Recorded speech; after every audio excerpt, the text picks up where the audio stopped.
بسم اللہ الرحمن الرحیم۔ آغاز ہے رب کریم کے پاک اور بابرکت نام سے جو ہمارا خالق و مالک ہے۔ جماعت ناہم کے عزیز طلباء و طالبات، ہم درسی کتاب سے حصہ نظم کا آغاز کر چکے ہیں۔ آج میں آپ کے سامنے ایک شعر کی تشریح بیان کروں گا اور باقی آپ لوگ پھر اس کی رہنمائی میں باقی اشعار کی تشریح کر لیجئے گا۔ تو کتاب سے دیکھتے ہیں وہ شعر۔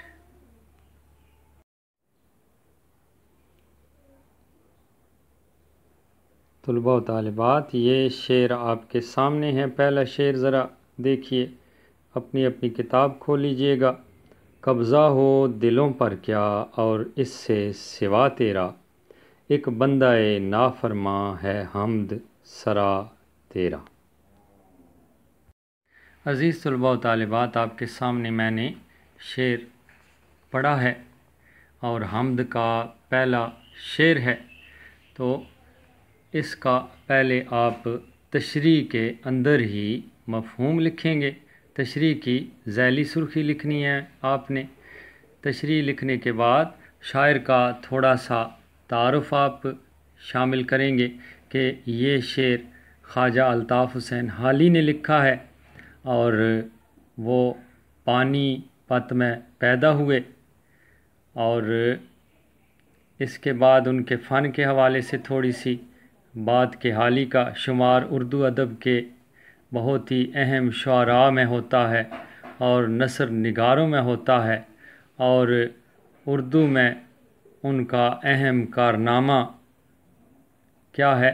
مسدس حالی ہے کہ جس کلام نے انہیں بہت ہی مشہور کر دیا۔ تو اس شعر میں مولانا الطاف حسین حالی بیان کرتے ہیں کہ اے پروردگار، تمہارا واقعی دلوں پر قبضہ ہے، اور اس کا سب سے بڑا ثبوت یہ ہے کہ ایک گناہ گار بندہ بھی تمہاری تعریف کیے بغیر نہیں رہ سکتا۔ تو عزیز طلباء و طالبات، ذرا غور کیجئے، اس میں اللہ تعالیٰ کی صفت بیان کی گئی ہے کہ اللہ تعالیٰ کا دلوں پر قبضہ ہے اور وہ دلوں کا مالک ہے، جو چاہے کام وہ انسان سے کروا سکتا ہے۔ اب تھوڑا سا ہم انسان کے حوالے سے پس منظر تشریح میں بیان کریں گے کہ ہر پیدا ہونے والا بچہ فطرت اسلام پر پیدا ہوتا ہے اور ماحول اسے کچھ کا کچھ بنا دیتا ہے۔ اگر وہ کسی ہندو کے گھر میں پیدا ہوگا تو ہندو ہی بنے گا، اگر عیسائی کے گھر میں پیدا ہوگا عیسائی بنے گا، بدھ مت کے گھر پیدا ہوگا بدھ مت بنے گا، ہاں مسلمان کے گھر پیدا ہوگا تو مسلمان بنے گا۔ ایک اور بات یہ بہت اہم ہے، اب ماحول جو ہے وہ بہت اچھے طریقے سے اثر انداز ہوتا ہے کسی کی بھی شخصیت پر۔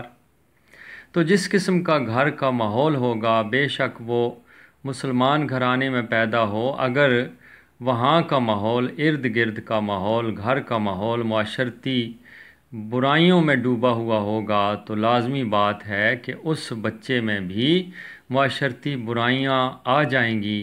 پھر انسان کے حوالے سے جو بات کی گئی ہے کہ انسان خطا کا پتلا ہے، قدم قدم پر انسان سے غلطی کے امکانات ہوتے ہیں، لغزش کے امکانات ہوتے ہیں، لیکن وہ رب بڑا رحیم و کریم ہے۔ بندہ تو گناہ گار ہے، تو رحمان ہے مولا، بندے پہ کرم کرنا تیری شان ہے مولا۔ یعنی انسان سے تو گناہ سرزد ہو جاتے ہیں، لیکن اگر وہ خلوص نیت سے سچے دل سے معافی کا طلبگار ہوگا تو خداوند تعالیٰ اسے معاف کر دے گا۔ دوسری بات، ایک حدیث قدسی کہ اے انسان، اگر تمہارے گناہ